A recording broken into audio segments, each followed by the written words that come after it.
અંકલેશ્વર નજીક national highway 48 પર મુલડ toll plaza પાસે એક મોટી દુર્ઘટના ટળી ગઈ છે। દહેજ ઔદ્યોગિક વસાહત તરફ જઈ રહેલા એક ટેન્કરમાં અચાનક આગ લાગી હતી। ટેન્કરની કેબિનમાં આગ લાગતા જ ચાલકે સમયસૂચકતા વાપરીને તરત જ ટેન્કર છોડી દીધું હતું, જેના કારણે તેનો જીવ બચી ગયો હતો।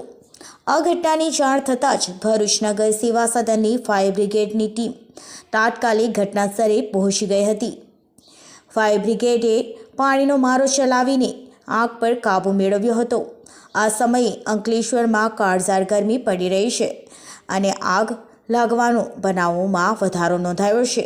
જો કે આ ઘટનામાં કોઈ જાનહાનિ થઈ ન હતી, જેથી સૌએ રાહતનો શ્વાસ લીધો હતો।